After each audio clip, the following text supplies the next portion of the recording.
Honorable Speaker, I present the budget for 24-25. Introduction. The people of India have reposed their faith in the government led by Honorable Prime Minister Shri Narendra Modi and re-elected it for a historic third term under his leadership.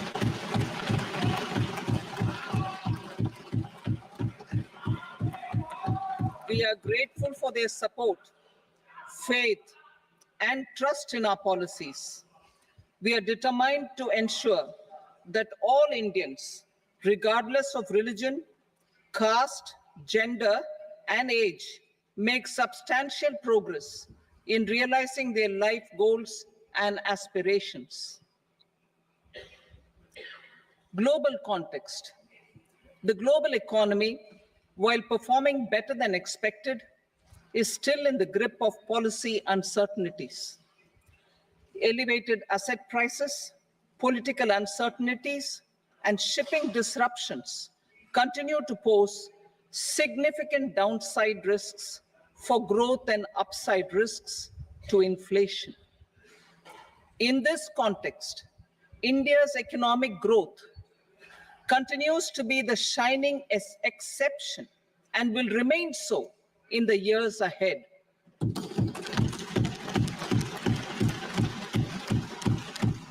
India's inflation continues to be low, stable, and moving towards the 4% target. Core inflation, that is non-food and non-fuel, currently is 3.1%. Steps are being taken to ensure supplies of perishable goods reach markets adequately.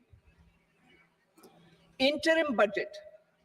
As mentioned in the interim budget, we need to focus on four major castes, namely the Garib, Mahilaye, Yuva, and Annadata, the poor, women, youth, and the farmer. For Annadata, we announced higher minimum support prices a month ago for all major crops, delivering on the promise of at least a 50% margin over costs. Pradhan Mantri Garib Kalyan Anna Yojana was extended for 5 years, benefiting more than 80 crore people. Administrative actions for approval and implementation of various schemes announced in the interim budget are well underway. The required allocations have been made. Budget theme. Turning attention to the full year and beyond in this budget, we particularly focus on employment, skilling, MSMEs, and the middle class. I'm happy to announce the Prime Minister's package of 5 schemes and initiatives to facilitate employment, skilling, and other opportunities for 4.1 crore youth over a 5-year period, with a central outlay of 2 lakh crore rupees. I will speak about them shortly, while more details may be seen in the annexure. This year, I've made a provision of 1.48 lakh rupees, 1.48 lakh crore rupees for education, employment, and skilling. Budget priorities. The people have given a unique opportunity to our government to take the country on the path of strong development and an all-round prosperity.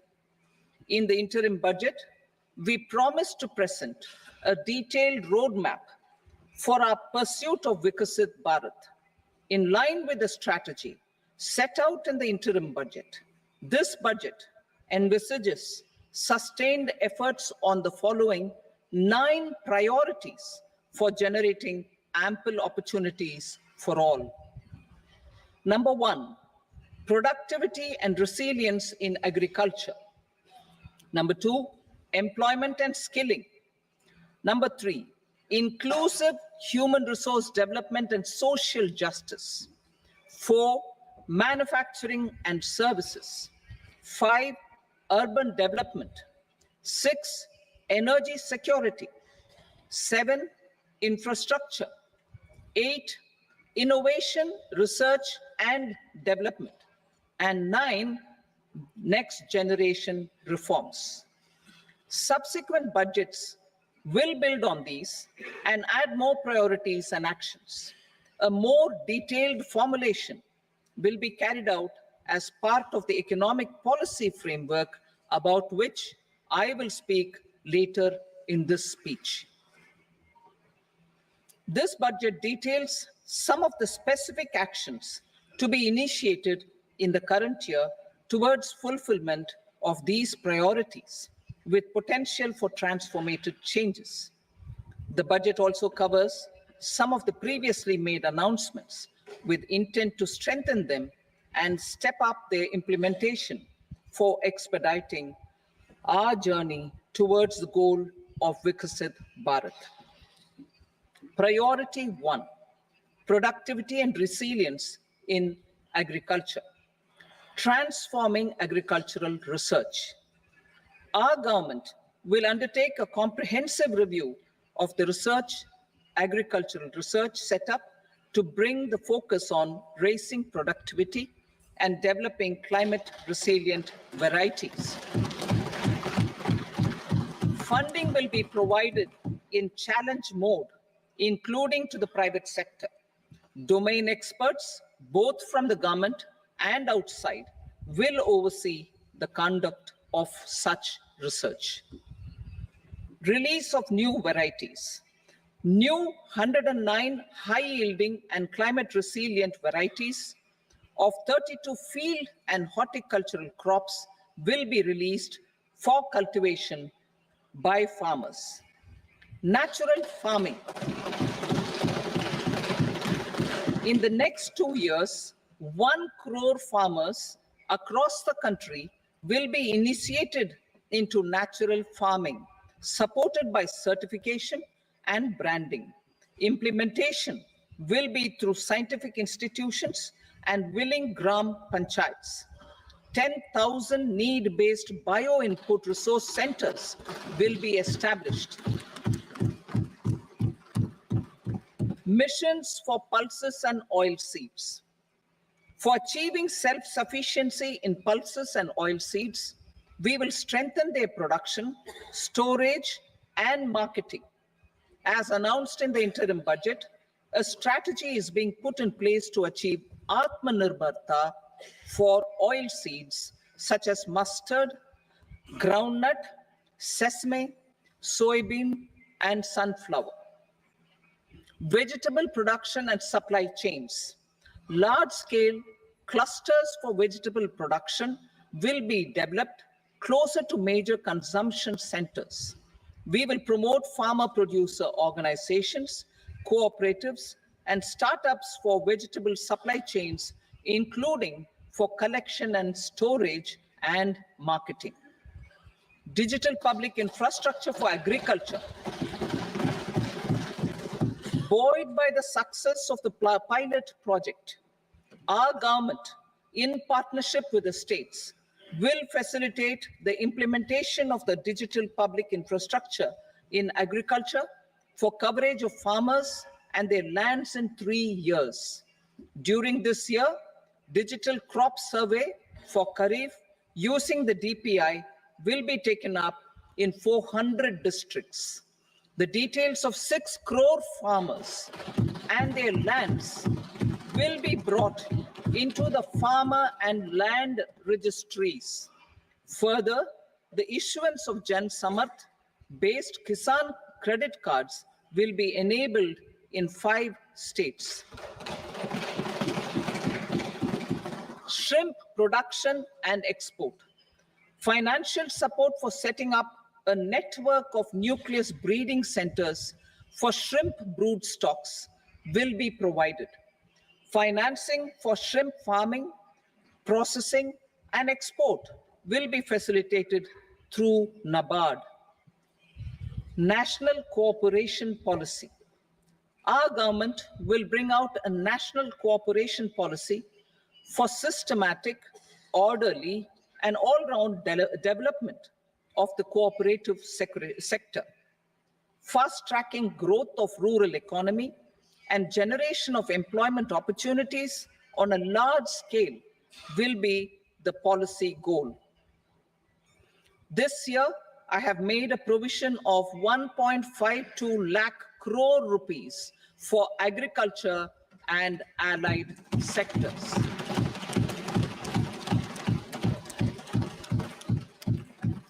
Priority 2, employment and skilling. Employment-linked incentive. Our government will implement following 3 schemes for employment-linked incentive as part of the Prime Minister's package. These will be based on enrollment in the EPFO and focus on recognition of first-time employees and support to employees and employers. Scheme A, first-timers. This scheme will provide 1 month wage to all persons newly entering the workforce in all formal sectors.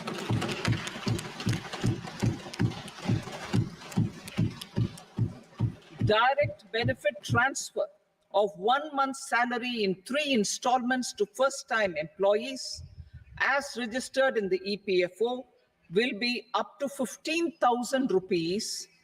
The eligibility limit will be a salary of 1 lakh per month. The scheme is expected to benefit 210 lakh youths.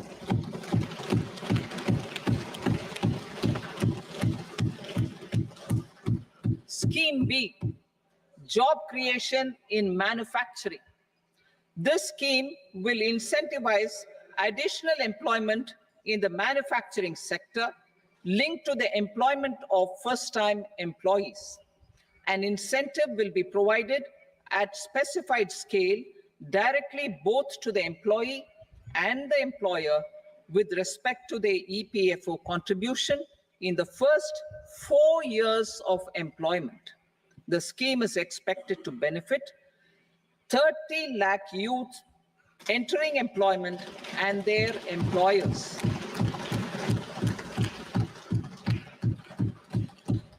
Scheme C, support to employers. This employer-focused scheme will cover additional employment in all sectors. All additional employment within a salary of 1 lakh rupee per month will be counted. The government will reimburse to employers up to 3,000 rupees per month for 2 years towards the EPFO contribution for each additional employee. The scheme is expected to incentivize additional employment of 50 lakh persons.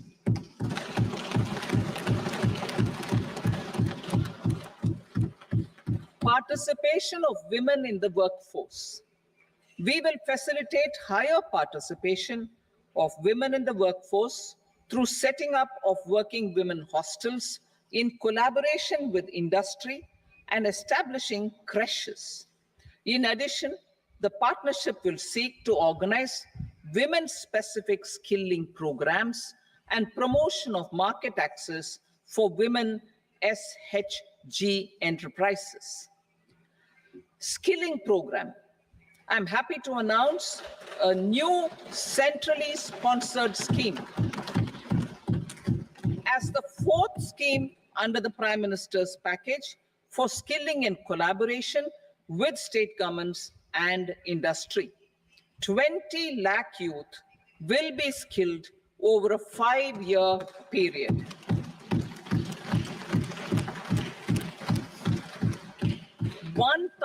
Industrial training institutes will be upgraded in hub and spoke arrangements with outcome orientation. Course content and design will be aligned to the skill needs of industry, and new courses will be introduced for emerging needs. Skilling loans. The model skill loan scheme will be revised to facilitate loans up to 7.5 lakh rupees with a guarantee from a government-promoted fund. This measure is expected to help 25,000 students every year.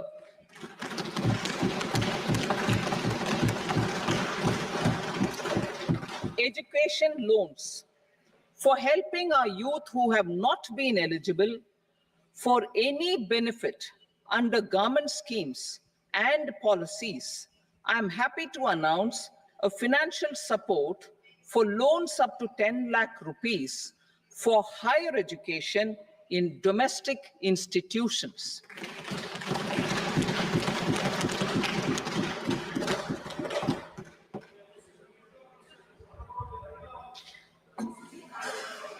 E-vouchers for this purpose. E-vouchers for this purpose will be given directly to 1 lakh students every year for annual interest subvention of 3% of the loan amount. Priority 3, inclusive human resource development and social justice. Saturation approach. Our government is committed to all-round, all-pervasive, and all-inclusive development of people, particularly farmers, youth, women, and the poor. For achieving social justice comprehensively, the saturation approach of covering all eligible people through various programs, including those for education and health, will be adopted to empower them by improving their capabilities. Implementation of schemes meant for supporting economic activities by craftsmen, artisans, self-help groups, scheduled caste, scheduled tribe, and women entrepreneurs and street vendors such as the PM Vishwakarma, PM Swanidhi, National Livelihood Missions, and Stand Up India will be stepped up. Purvodaya. The states in the eastern part of the country are rich in endowments and have strong cultural traditions. We will formulate a plan, Purvodaya, for the all-round development of the eastern region of the country, covering Bihar, Jharkhand, West Bengal, Odisha, and Andhra Pradesh. This will cover human resource development, infrastructure, and generation of economic opportunities to make the region an engine to attain Vikasit Bharat. On the Amritsar-Kolkata Industrial Corridor, we will support development of an industrial node at Gaya. This corridor will catalyze industrial development of the eastern region. The industrial node at Gaya will also be a good model for developing our ancient centers of cultural importance into future centers of modern economy. This model shall showcase Vikas B, Virasat B in our growth trajectory. We will also support development of road connectivity projects, namely 1. Patna Purnia Expressway, 2. Buxar Bhagalpur Expressway, 3. Bodh Gaya, Rajgir, Vaishali, and Darbhanga spurs, and 4. Additional 2-lane bridge over River Ganga at Buxar at a total cost of 26,000 crore rupees.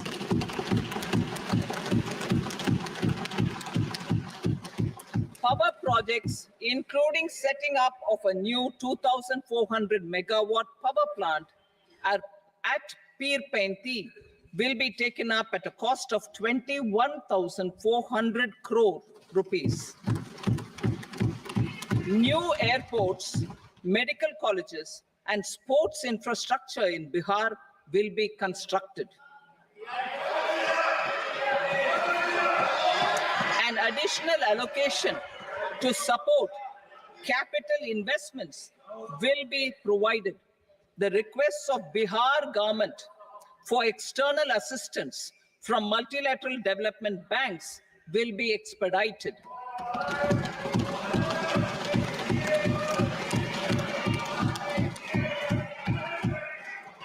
Andhra Pradesh Reorganization Act. Our government has made concerted efforts to fulfill the commitments in Andhra Pradesh Reorganization Act. Recognizing the state's need for the capital, recognizing the state's need for a capital, we will facilitate special financial support through multilateral development agencies. In the current financial year, 15,000 crore rupees will be arranged with additional amounts in future years.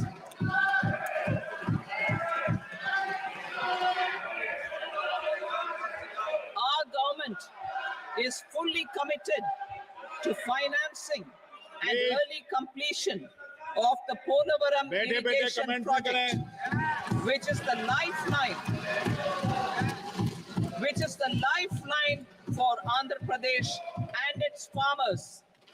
This will facilitate our country's food security as well. Under the Andhra Pradesh Reorganization Act, for promoting industrial development, funds will be provided for essential infrastructure such as water, power, railways, and roads. In Kopparthi node on the Visakhapatnam-Chennai Industrial Corridor and Varavakal node on the Hyderabad-Bengaluru Industrial Corridor. An additional allocation will be provided this year towards capital investment for economic growth. Grants for backward regions of Rayalaseema, Prakasham, North Coastal Andhra, as stated in the Act, will be provided. PM Awas Yojana. 3 crore additional houses under the PM Awas Yojana in rural and urban areas in the country have been announced, for which the necessary allocations are being made. Women-led development. For promoting women-led development, the budget carries an allocation of more than 3 lakh crore for schemes benefiting women and girls. This signals our government's commitment for enhancing women's role in economic development. Pradhan Mantri Jansatta Unnat Gram Abhiyan. For improving the socio-economic condition of tribal communities, we will launch the Pradhan Mantri Jansatta Unnat Gram Abhiyan by adopting saturation coverage for tribal families in tribal majority villages and aspirational districts.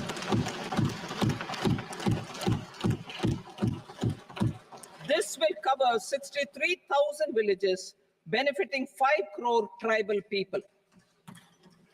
Bank branches in northeastern region. More than 100 branches of India Post Payment Bank will be set up in the northeast region to expand the banking services. This year, I have made a provision of 2.66 lakh crore rupees for rural development, including rural infrastructure. Priority 4, manufacturing and services, support for promotion of MSMEs. This budget provides special attention to MSMEs and manufacturing, particularly labor-intensive manufacturing. We have formulated a package covering financing, regulatory changes, and technology support for MSMEs to help them grow and also compete globally, as mentioned in the interim budget. I'm happy to announce the following specific measures. Credit guarantee scheme for MSMEs in the manufacturing sector.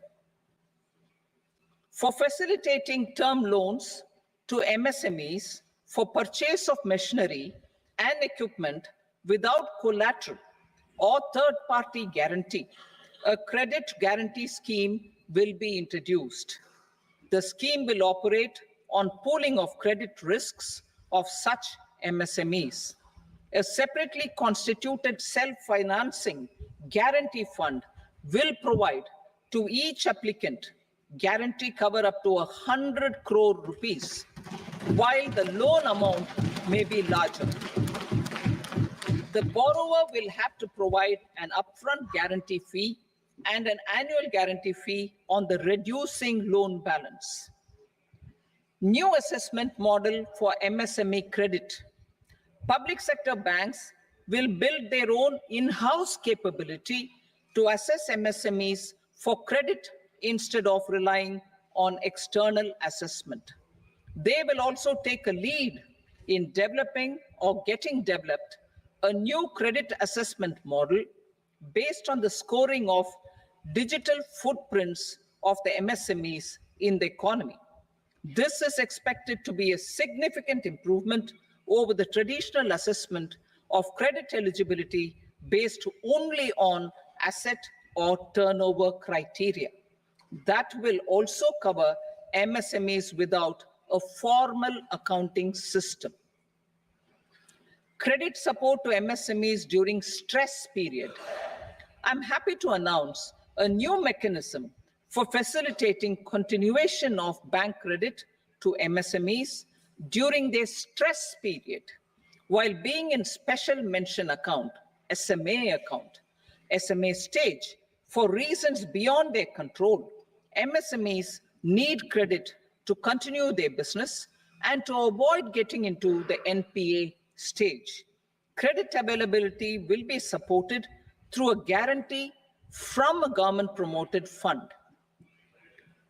Mudra loans. The limit of Mudra loans will be enhanced to 20 lakh from the current 10 lakh for those entrepreneurs who have availed and successfully repaid previous loans under the Tarun category. Enhanced scope for mandatory onboarding in TREDS. For facilitating MSMEs to unlock their working capital by converting their trade receivables into cash, I propose to reduce the turnover threshold of buyers for mandatory onboarding on the TREDS platform from rupees 500 crore to 250 crore rupees. This measure will bring 22 more CPSCs and 7,000 more companies onto the platform. Medium enterprises will also be included in the scope of the suppliers. SIDBI branches in MSME clusters. SIDBI will open new branches to expand its reach to serve all major MSME clusters within 3 years and provide direct credit to them. With the opening of 24 such branches this year, the service coverage will expand to 168 out of 242 major clusters. MSME units for food irradiation, quality and safety testing. Financial support for setting up of 50 multi-product food irradiation units in the MSME sector will be provided. Setting up of 100 food quality and safety testing labs with NABL accreditation will be facilitated. E-commerce export hubs to enable MSMEs and traditional artisans to sell their products in international markets. E-commerce export hubs will be set up in public-private partnership mode. These hubs, under a seamless regulatory and logistic framework, will facilitate trade and export-related services under one roof. Measures for promotion of manufacturing and services. Internship in top companies. As the fifth scheme under Prime Minister's package, our government will launch a comprehensive scheme for providing internship opportunities in 500 top companies to 1 crore youth in 5 years. They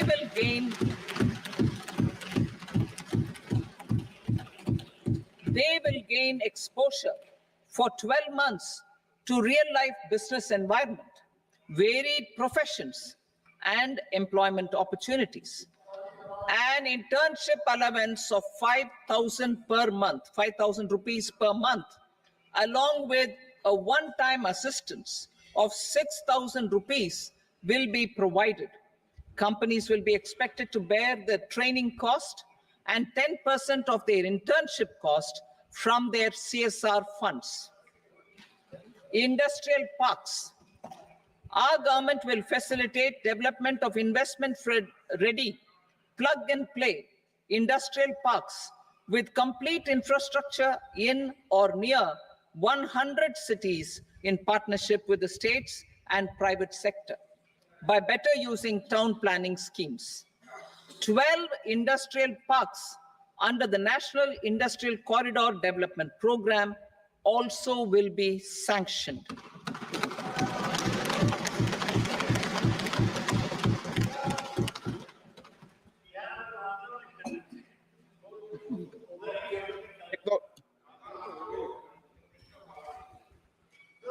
Veji Bebo, no, please, Petier.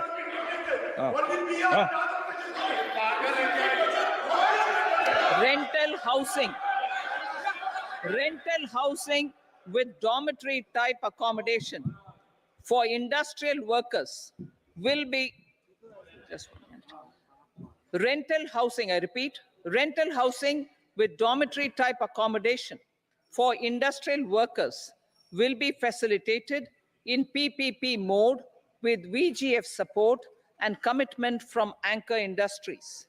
Shipping industry, ownership, leasing, and flagging reforms will be implemented to improve the share of Indian shipping industry and generate more employment. Critical mineral mission. We will set up a critical mineral mission for domestic production, recycling of critical minerals, and overseas acquisition of critical mineral assets. Its mandate will include technology development, skilled workforce, extended producer responsibility framework, and a suitable financing mechanism. Offshore mining of minerals. Our government will launch the auction of the first tranche of offshore blocks for mining, building on the exploration already carried out. Digital public infrastructure applications. Turning to the services sector, I propose development of DPI applications at population scale for productivity gains, business opportunities, and innovation by the private sector. These are planned in the areas of credit, e-commerce, education, health, law and justice, logistics, MSME service delivery, and urban governance. Integrated technology platform for IBC ecosystem. An integrated technology platform will be set up for improving the outcomes under the Insolvency Bankruptcy Code for achieving consistency, transparency, timely processing, and better oversight for all stakeholders. Voluntary closure of LLPs.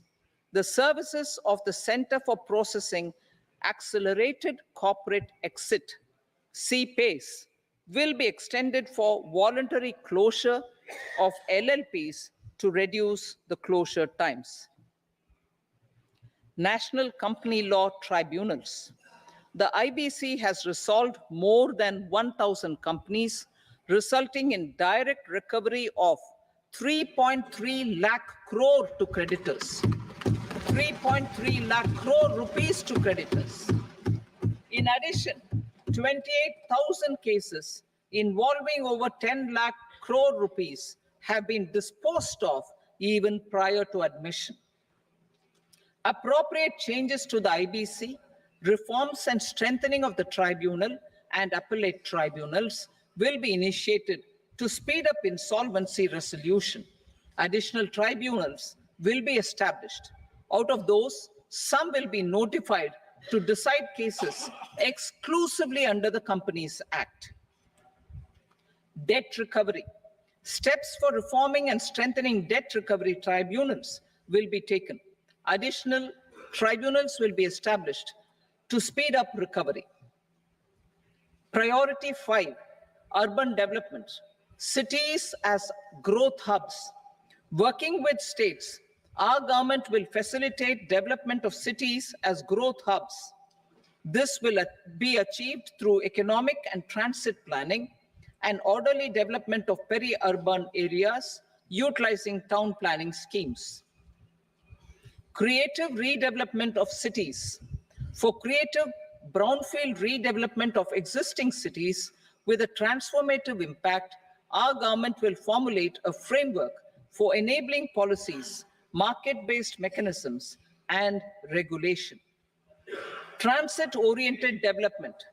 Transit-oriented development plans for 14 large cities with a population above 30 lakh will be formulated, along with an implementation and financing strategy. Urban housing. Under the PM Awas Yojana, Urban 2.0, housing needs of 1 crore urban poor and middle-class families will be addressed with an investment of 10 lakh crore rupees. This will include the central assistance of 2.2 lakh crore rupees in the next 5 years. A provision of interest subsidy to facilitate loans at affordable rates is also envisaged. In addition, enabling policies and regulations for efficient and transparent rental housing markets with enhanced availability will also be put in place. Water supply and sanitation. In partnership with state governments and multilateral development banks, we will promote water supply, sewage treatments, and solid waste management projects and services for 100 large cities through bankable projects. These projects will also envisage use of treated water for irrigation and filling up of tanks in nearby areas. Street markets. Building on the success of PM Swanidhi scheme in transforming the lives of street vendors, our government envisions a scheme to support each year over the next 5 years the development of 100 weekly hearts or street food hubs in select cities. Stamp duty. We will encourage states which continue to charge high stamp duty to moderate the rates for all and also consider further lowering duties for properties purchased by women. This reform will be made an essential component of urban development schemes. Priority 6, energy security, energy transition. In the interim budget, I had announced our strategy to sustain high and more resource-efficient economic growth, along with the energy security in terms of availability, accessibility, and affordability. We will bring out a policy document on appropriate energy transition pathways that balances the imperatives of employment, growth, and environmental sustainability. PM Surya Ghar Muft Bijli Yojana. PM Surya Ghar Muft Bijli Yojana. In line with the announcement in the interim budget, In line with the announcement in the interim budget, PM Surya Ghar Muft Bijli Yojana has been launched to install rooftop solar plants to enable 1 crore households obtain free electricity up to 300 units every month. The scheme has generated remarkable response with more than 1.28 crore registrations and 14 lakh applications, and we will further encourage it. Pumped storage policy. A policy for promoting pumped storage projects will be brought out for electricity storage and facilitating smooth integration of the growing share of renewable energy with its variable and intermittent nature in the overall energy mix. Research and development of small and modular nuclear reactors. Nuclear energy is expected to form a very significant part of the energy mix for Vikasit Bharat. Towards that pursuit, our government will partner with the private sector for 1. Setting up Bharat Small Reactors, 2. Research and development of Bharat Small Modular Reactor, and 3. Research and development of newer technologies for nuclear energy. The R&D funding announced in the interim budget will be made available for this sector also. Advanced ultra supercritical thermal power plants. The development of indigenous technology for advanced ultra supercritical thermal power plants with much higher efficiency has been completed. A joint venture between NTPC and BHEL will set up a full-scale 800 megawatt commercial plant using AUSC technology. The government will provide the required fiscal support. Moving forward, development of indigenous capacity for the production of high-grade steel and other advanced metallurgy materials for these plants will result in strong spin-off benefits for the economy. Roadmap for hard-to-abate industries. A roadmap for moving the hard-to-abate industries from energy efficiency targets to emission targets will be formulated. Appropriate regulations for transition of these industries from the current perform, achieve, and trade mode to Indian carbon market mode will be put in place. Support to traditional micro and small industries. An investment-grade energy audit of traditional micro and small industries in 60 clusters, including brass and ceramic, will be facilitated. Financial support will be provided for shifting them to cleaner forms of energy and implementation of energy efficiency measures. The scheme will be replicated in another 100 clusters in the next phase. Priority 7, infrastructure investment by central government. Significant investment the central government has made over the years in building and improving infrastructure has had a strong multiplier effect on the economy. We will endeavor to maintain strong fiscal support for infrastructure over the next 5 years in conjunction with imperatives of other priorities and fiscal consolidation. This year, I have provided 11,11,111 crore rupees for capital expenditure. This would be 3.4% of our GDP. Infrastructure investment by state governments. We will encourage states to provide support of similar scale for infrastructure, subject to their development priorities. a provision of 1.5 lakh crore rupees for long-term interest-free loans have been made this year also to support the states in their resource allocation. Private investment in infrastructure. Investment in infrastructure by private sector will be promoted through viability gap funding and enabling policies and regulations. A market-based financing framework will be brought out. Pradhan Mantri Gram Sadak Yojana, phase 4 of the PMGSY will be launched to provide all-weather connectivity to 25,000 rural habitations, which have become eligible in view of their population increase. Irrigation and flood mitigation. Bihar has frequently suffered from floods, many of them originating outside the country. Plans to build flood control structures in Nepal are yet to progress.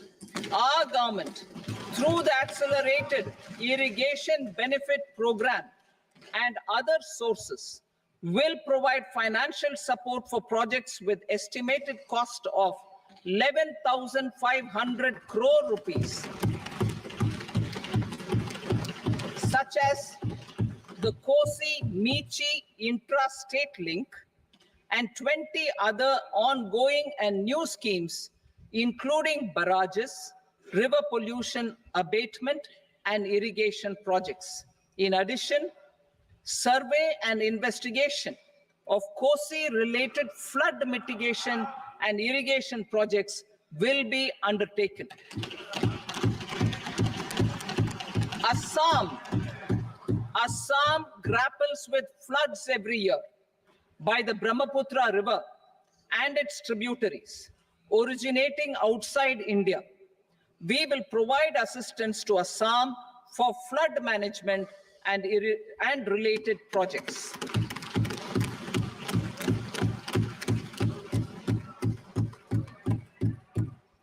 Himachal Pradesh suffered extensive losses due to floods last year. Our government will provide assistance to the state for reconstruction and rehabilitation through multilateral development assistance.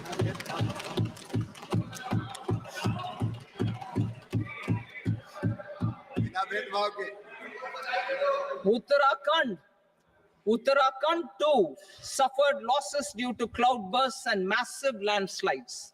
We will provide assistance to the state. Recently, Sikkim witnessed devastating flash floods and landslides that wreaked havoc across the state. Our government will provide assistance to the state. Tourism. Tourism has always been a part of our civilization. Our efforts in positioning India as a global tourist destination will also create jobs, stimulate investments, and unlock economic opportunities for other sectors. In addition to the measures outlined in the interim budget, I propose the following measures. Vishnupad Temple at Gaya and Mahabodhi Temple at Bodh Gaya in Bihar are of immense spiritual significance. Comprehensive development of Vishnupad Temple Corridor and Mahabodhi Temple Corridor will be supported, modeled on the successful Kashi Vishwanath Temple Corridor to transform them into world-class pilgrim and tourist destinations. Rajgir holds immense religious significance for Hindus, Buddhists, and Jains. The 20th Tirthankara Muniswarata temple in the Jain temple complex is ancient. The Saptarishi, or the 7 hot springs, form a warm water Brahmkund that is sacred. a comprehensive development initiative for Rajgir will be undertaken. Our government will support the development of Nalanda as a tourist center, besides reviving Nalanda University to its glorious stature. Odisha's scenic beauty, temples, monuments, craftsmanship, wildlife sanctuaries, natural landscapes, and pristine beaches make it an ultimate tourism destination. Our government will provide assistance for their development to Odisha as well. Priority 8, innovation, research, and development. We will operationalize the Anusandhan National Research Fund for basic research and prototype development. Further, we will set up a mechanism for spurring private sector-driven research and innovation at commercial scale, with a financing pool of 1 lakh crore rupees in line with the announcement in the interim budget. Space economy, with our continued emphasis on expanding the space economy by 5 times in the next 10 years, a venture capital fund of 1,000 crore rupees will be set up. Priority 9, next generation reforms. Economic policy framework. We will formulate an economic policy framework to delineate the overarching approach to economic development and set the scope of the next generation of reforms for facilitating employment opportunities and sustaining high growth.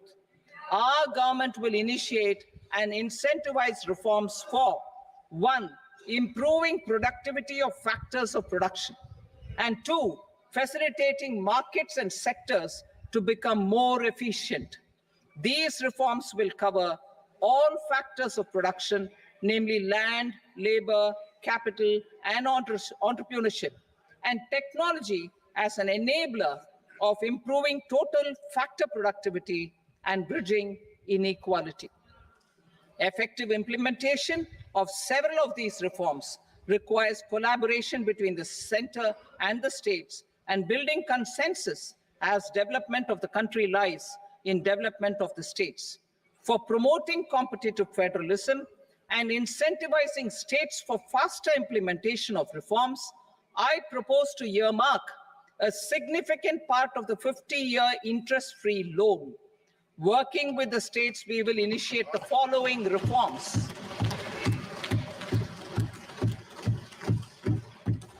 Land-related reforms and actions, both in the rural and urban areas, will cover land administration, will cover 1, land administration, planning and management, and 2, urban planning usage and building bylaws. These will be incentivized for completion within the next 3 years through appropriate fiscal support. Rural land-related actions. Rural land-related actions will include 1, assignment of unique land parcel identification number, UL PIN, or Bhu Aadhaar for all lands. 2, digitization of cadastral maps. 3, survey of subdivisions, survey of map subdivisions as per current ownership. 4, establishment of land registry. And 5, linking to the farmers registry. These actions will also facilitate credit flow and other agricultural services.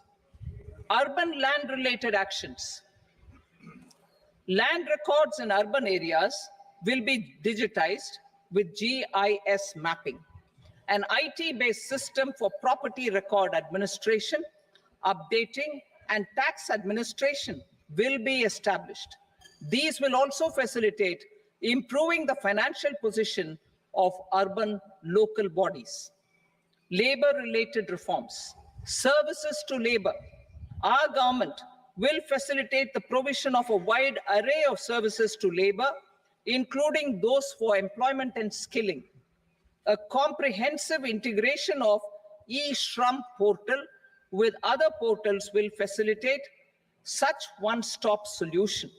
Open architecture databases for the rapidly changing labor market, skill requirements, and available job roles, and a mechanism to connect job aspirants with potential employers and skill providers will be covered in these services. Shram Suvidha and Samadhan portal. Shram Suvidha and Samadhan portal will be revamped to enhance ease of compliance for industry and trade. Capital and entrepreneurship related reforms, financial sector vision and strategy. For meeting financing needs of the economy, our government will bring out a financial sector vision and strategy document to prepare the sector in terms of size, capacity, and skills. This will set the agenda for the next 5 years and guide the work of the government, regulators, financial institutions, and market participants. Taxonomy for climate finance. We will develop taxonomy for climate finance for enhancing the availability of capital for climate adaptation and mitigation. This will support achievement of the country's climate commitments and green transition. Variable capital company structure. We will seek the required legislative approval for providing an efficient and flexible mode for financing leasing of aircrafts and ships and pooled funds of private equity through a variable company structure. Foreign direct investments and overseas investment. The rules and regulations for foreign direct investment and overseas investments will be simplified to 1. Facilitate foreign direct investments, 2. Nudge prioritization, and 3. Promote opportunities for using Indian rupee as a currency for overseas investment. NPS Vatsalya. NPS Vatsalya, a plan for contribution by parents and guardians for minors, will be started. On attaining the age of majority, the plan can be converted seamlessly into a normal NPS account. Use of technology. We have successfully used technology for improving productivity and bridging inequality in our economy during the past 10 years. Public investment in digital infrastructure and innovations by the private sector have helped in improving access of all citizens, particularly the common people, to market resources, education, health, and services. We will step up adoption of technology towards digitalization of the economy. Ease of doing business. For enhancing ease of doing business, we are already working on the Jan Vishwas Bill 2.0. Further, states will be incentivized for implementation of the business reforms, action plans, and digitalization. Data and statistics. For improving data governance, collection, processing, and management of data and statistics, different sectoral databases, including those established under the Digital India Mission, will be utilized with active use of technology tools. New pension scheme. The committee to review the NPS has made considerable progress in its work. I'm happy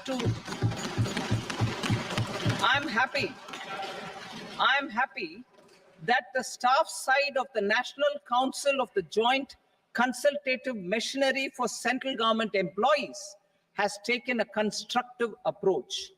A solution will be evolved which addresses the relevant issues while maintaining fiscal prudence to protect the common citizens. Budget estimates for 24-25.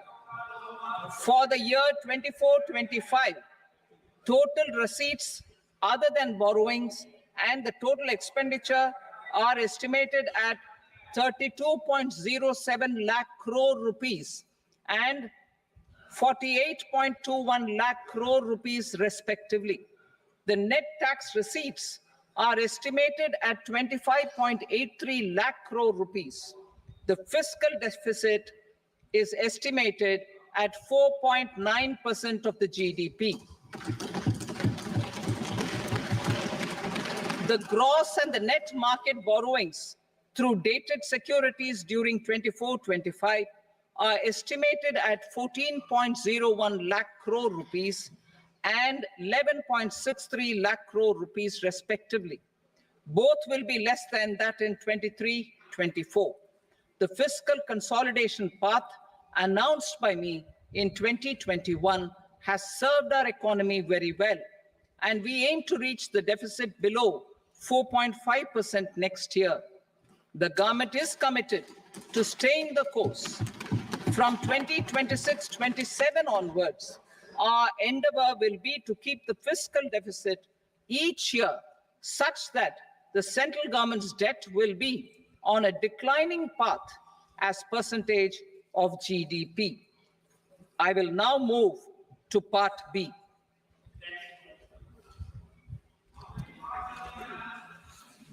Indirect taxes. Sir, I start with GST.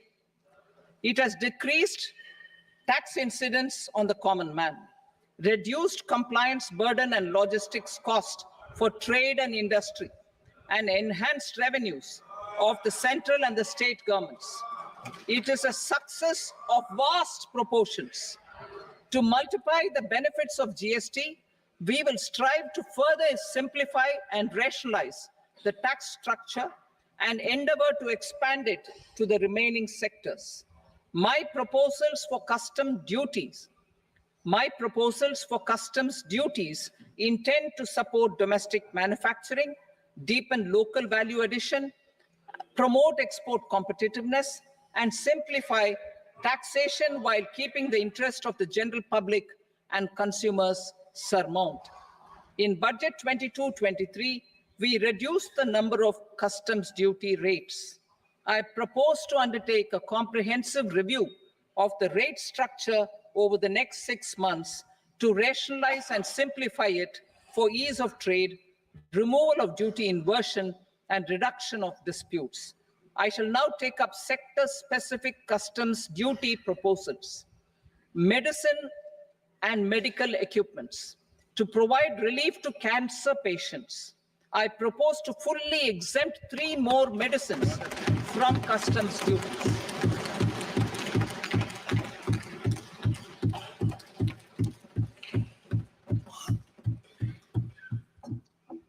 I also propose changes in the BCD on X-ray tubes and flat panel detectors for use in medical X-ray machines under the phased manufacturing program so as to synchronize them with the domestic capacity addition. Mobile phone and related parts. With a 3-fold increase in domestic production and almost a 100-fold jump in exports of mobile phones over the last 6 years, the Indian mobile industry has matured. In the interest of consumers, I now propose to reduce the BCD on mobile phone, mobile PCBA, and mobile charger to 15%. Critical minerals. Minerals such as lithium, copper, cobalt, and rare earth elements are critical for sectors like nuclear energy, renewable energy, space, defense, telecommunications, and high-tech electronics. I propose to fully exempt customs duties on 25 critical minerals and reduce BCD on 2 of them. This will provide a major fillip to the processing and refining of such minerals and help secure their availability for these strategic and important sectors. Solar energy. Energy transition is critical in the fight against climate change. To support energy transition, I propose to expand the list of exempted capital goods for use in the manufacture of solar cells and panels in the country. Further, in view of sufficient domestic manufacturing capacity of solar gas, glass, and tinned copper interconnect, I propose not to extend the exemption of custom duties provided to them. Marine products. India's seafood exports in the last financial year touched an all-time high of more than 60,000 crores of rupees. Frozen shrimp accounted for about 2/3 of these exports. To enhance their competitiveness, I propose to reduce BCD on certain broodstock, polychaete worms, shrimp, and fish feed to 5%. I also propose to exempt customs duty on various inputs for manufacture of shrimp and fish feed. Leather and textile. Similarly, to enhance the competitiveness of exports in the leather and textile sectors, I propose to reduce BCD on real down-filling material from duck or goose. I'm also making additions to the list of exempted goods for manufacture of leather and textile garments, footwear, and other leather articles for export. To rectify inversion in duty, I propose to reduce BCD subject to conditions on methylene diphenyl diisocyanate, MDI, for manufacture of spandex yarn from 7.5 to 5%. Furthermore, the export duty structure on raw hides, skin, and leather is proposed to be simplified and rationalized. Precious metals. To enhance domestic value addition in gold and precious metal jewelry in the country, I propose to reduce customs duties on gold and silver to 6% and that of platinum to 6.4%. Other metals, steel and copper are important raw materials. To reduce their cost of production, I propose to remove the BCD on ferronickel and blister copper. I am also continuing with nil BCD on ferrous scrap and nickel cathode and concessional BCD of 2.5% on copper scrap. Electronics. To increase value addition in the domestic electronics industry, I propose to remove the BCD subject to conditions on oxygen-free copper for manufacture of resistors. I also propose to exempt certain parts for manufacture of connectors. Chemicals and petrochemicals. To support existing and new capacities in the pipeline, I propose to increase the BCD on ammonium nitrate from 7.5% to 10%. Plastics. PVC flex banners are non-biodegradable and hazardous for environment and health. To curb their imports, I propose to raise the BCD on them from 10 to 25%. Telecommunication equipment. To incentivize domestic manufacturing, I propose to increase the BCD from 10 to 15% on PCBA of specified telecom equipment. Trade facilitation. To promote domestic aviation and boat and ship MRO, I propose to extend the period for export of goods imported for repairs from 6 months to 1 year. I'll read that again. To promote domestic aviation and boat and ship maintenance, repair, and operations, I propose to extend the period for export of goods imported for repairs from 6 months to 1 year. In the same vein, I propose to extend the time limit for re-import of goods for repairs under warranty from 3 to 5 years. I now move to direct taxes. We will continue our efforts to simplify taxes, improve taxpayer services, provide tax certainty, and reduce litigation while enhancing revenues for funding the development and welfare schemes of the government. It has been our endeavor to simplify taxation. We have taken a number of measures in the last few years, including introduction of simplified tax regimes without exemptions and deductions for corporate tax and for personal income tax. This has been appreciated by taxpayers. 58% of corporate tax came from the simplified tax regime in the financial year 22-23. Similarly, as per data available till now, for the last fiscal, more than 2/3 have availed the new personal income tax regime. Comprehensive review of the Income Tax Act. I am now announcing a comprehensive review of the Income Tax Act 1961. The purpose is to make the act concise, lucid, easy to read and understand. This will reduce disputes and litigation, thereby providing tax certainty to the taxpayers. I will also bring down the demand embroiled in litigation. It is proposed to be completed in 6 months. A beginning is being made in the finance bill by simplifying the tax regime for charities, TDS rate structures, provisions of reassessment and such provisions, and capital gains taxation. Simplification for charities and TDS.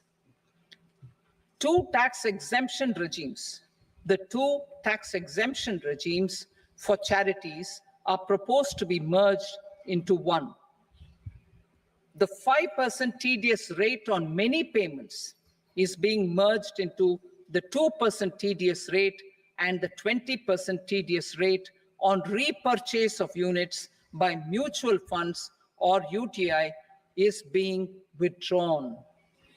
TDS rate on e-commerce operators is proposed to be reduced from 1 to 0.1%. Moreover, credit of TCS is proposed to be given in the TDS to be deducted on salary. Further, I propose to decriminalize delay for payment of TDS up to the due date of filing statement for the same.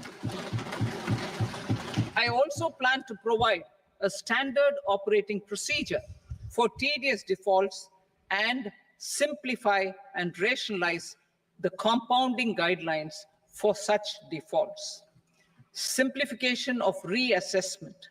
I propose to thoroughly simplify the provisions for reopening and reassessment.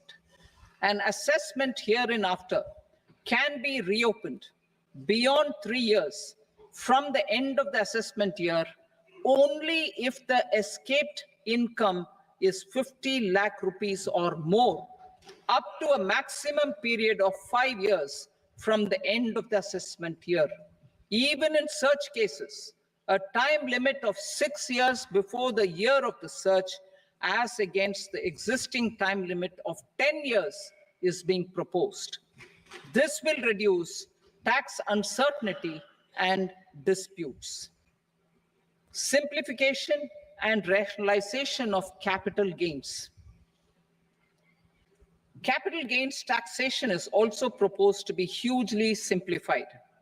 Short-term gains on certain financial assets shall henceforth attract a tax rate of 20%, while that on all other financial assets and all non-financial assets shall continue to attract the applicable tax rate. Long-term gains on all financial and non-financial assets, on the other hand, will attract a tax rate of 12.5%. For the benefit of the lower and the middle income classes, I propose to increase the limit of exemption of capital gains on certain financial assets to 1.25 lakh rupees per year. Listed financial assets held for more than a year will be classified as long-term, while unlisted financial assets and all non-financial assets will have to be held for at least 2 years to be classified as long-term. Unlisted bonds and debentures, debt mutual funds, and market-linked debentures, irrespective of holding period, however, will attract tax on capital gains at applicable rates. Taxpayer services. All the major taxpayer services under GST and most services under customs and income tax have been digitalized. All remaining services of customs and income tax, including rectification and order giving effect to appellate orders, shall be digitalized and made paperless over the next 2 years. Litigation and appeals. While our concerted efforts to reduce pendency of appeals at various appellate fora are beginning to show good results, it will continue to engage our highest attention. To dispose of the backlog of first appeals, I plan to deploy more officers to hear and decide such appeals, especially those with large tax effect. For resolution of certain income tax disputes pending in appeal, I am also proposing Vivad Se Vishwas Scheme 2024. Further, I propose to increase monetary limits for filing appeals related to direct taxes, excise, and service tax in the tax tribunals, high courts, and Supreme Court to 60 lakh rupees, 2 crore rupees, and 5 crore respectively, with a view to reduce litigation and provide certainty in international taxation. We will expand the scope of safe harbor rules and make them more attractive. We will also streamline the transfer pricing assessment procedure. Employment and investment. I have a few proposals to promote investment and foster employment. First of all, to bolster the Indian startup ecosystem, boost the entrepreneurial spirit, and to support innovation, I propose to abolish the so-called angel tax for all classes of investors. Second, there is tremendous potential for cruise tourism in India. To give a fillip to this employment-generating industry, I am proposing a simpler tax regime for foreign shipping companies operating domestic cruises in the country. Third, India is a world leader in the diamond cutting and polishing industry, which employs a large number of skilled workers. To further promote the development of this sector, we would provide for safe harbor rates for foreign mining companies selling raw diamonds in the country. Fourth, to attract foreign capital for our development needs, I propose to reduce the corporate tax rate on foreign companies from 40 to 35%. Deepening the tax base. I have a couple of proposals for deepening the tax base. First, security transaction tax on futures and options of securities is proposed to be increased to 0.02% and 0.1% respectively. Second, for reasons of equity, I propose to tax income received on buyback of shares in the hands of recipients. Other proposals. To improve social security benefits, deduction of expenditure by employers towards NPS is proposed to be increased from 10 to 14% of the employee's salary. Similarly, deduction of this expenditure up to 14% of salary from the income of employees in private sector, public sector banks, and undertakings opting for the new tax regime is proposed to be provided. Indian professionals working in multinationals get ESOPs and invest in social security schemes and other movable assets abroad. Non-reporting of such small foreign assets has penal consequences under the Black Money Act. Such non-reporting of movable assets up to 20 lakh rupees is proposed to be depenalized. Other major proposals in the finance bill relate to withdrawal of equalization levy of 2%, expansion of tax benefits to certain funds and entities in IFSCs, and immunity from penalty and prosecution to Benamidar on full and true disclosure so as to improve conviction under the Benami Transaction Prohibition Act 1988. Personal income tax. Coming to personal income tax rates, I have two announcements to make for those opting for the new tax regime.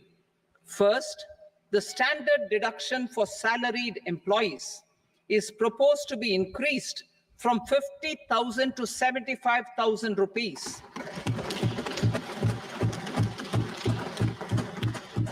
Similarly, deduction on family pension for pensioners is proposed to be enhanced from 15,000 to 25,000 rupees.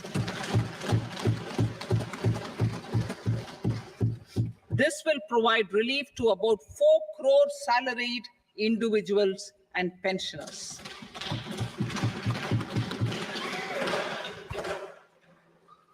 Second, in the new tax regime, the tax rate structure is proposed to be revised as follows: 0 to 3 lakh rupees, nil; 3 to 7 lakh rupees, 5%; 7 to 10 lakh rupees, 10%; 10 to 12 lakh rupees, 15%; 12 to 15 lakh rupees, 20%; and above 15 lakh rupees, 30%. As a result of these changes, a salaried employee in the new tax regime stands to save up to 17,500 rupees in income tax.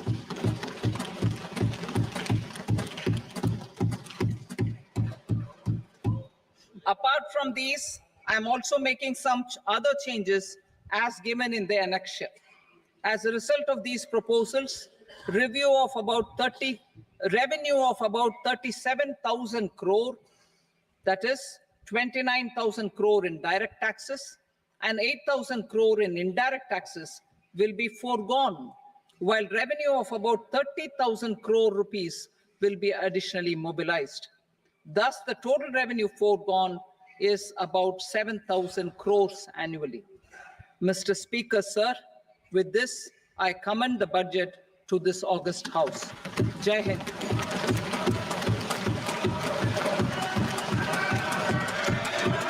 Item number 2. Item number 2.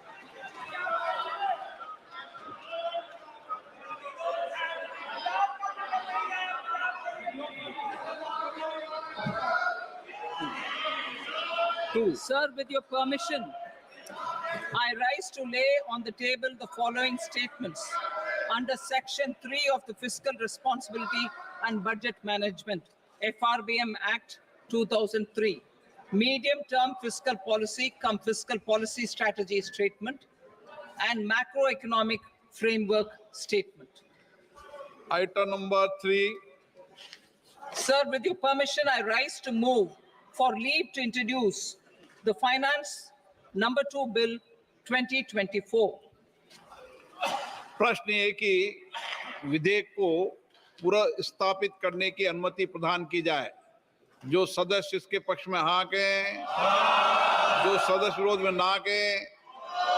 मेरे विचार में निर्णय हाँ वालों के पक्ष में अनुमति प्रदान की जाती है।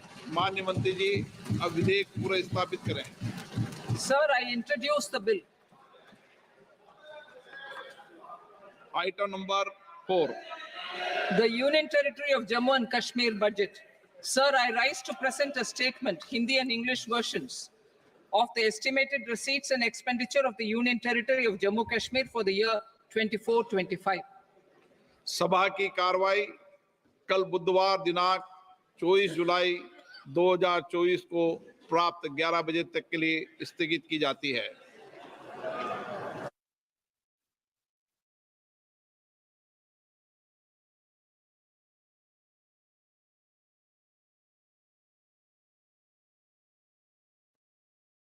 to bring the focus on raising productivity and developing climate-resilient varieties. Funding will be provided in challenge mode, including to the private sector.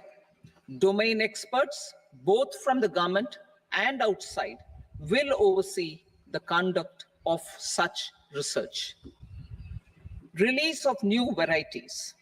New 109 high-yielding and climate-resilient varieties of 32 field and horticultural crops will be released for cultivation by farmers.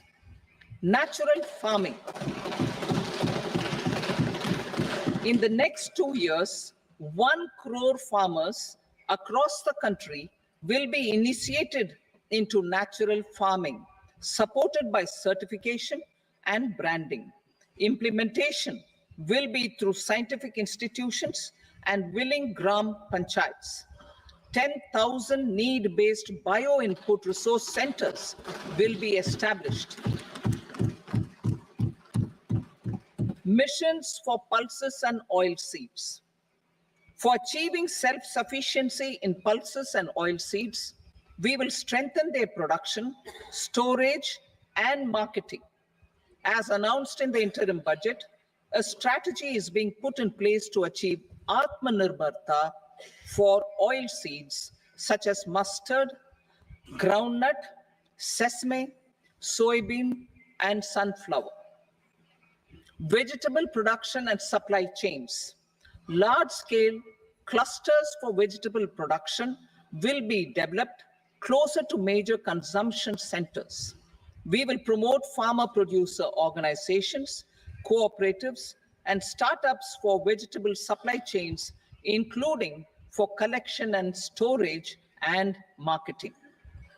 Digital public infrastructure for agriculture.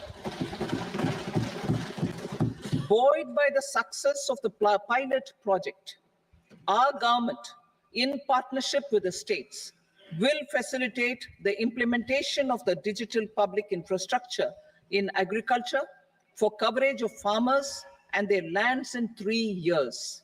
During this year, digital crop survey for Kharif using the DPI will be taken up in 400 districts.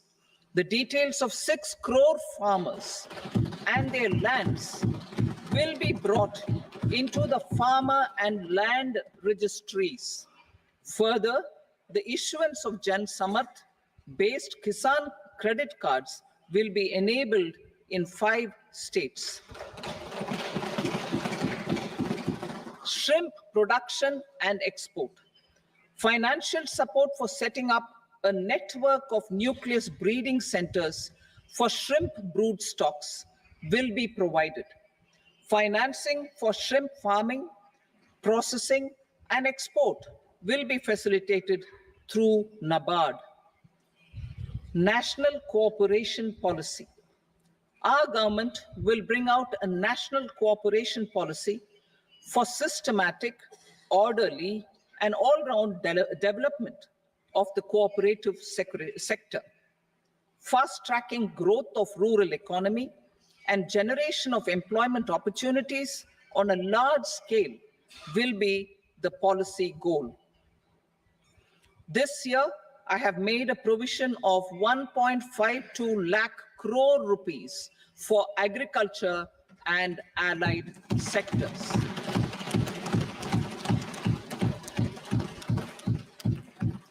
Priority 2, employment and skilling. Employment-linked incentive. Our government will implement following 3 schemes for employment-linked incentive as part of the Prime Minister's package. These will be based on enrollment in the EPFO and focus on recognition of first-time employees and support to employees and employers. Scheme A, first-timers. This scheme will provide 1 month wage to all persons newly entering the workforce in all formal sectors.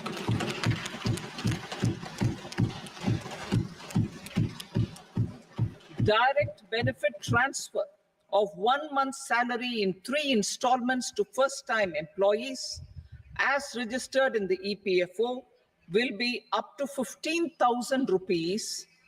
The eligibility limit will be a salary of 1 lakh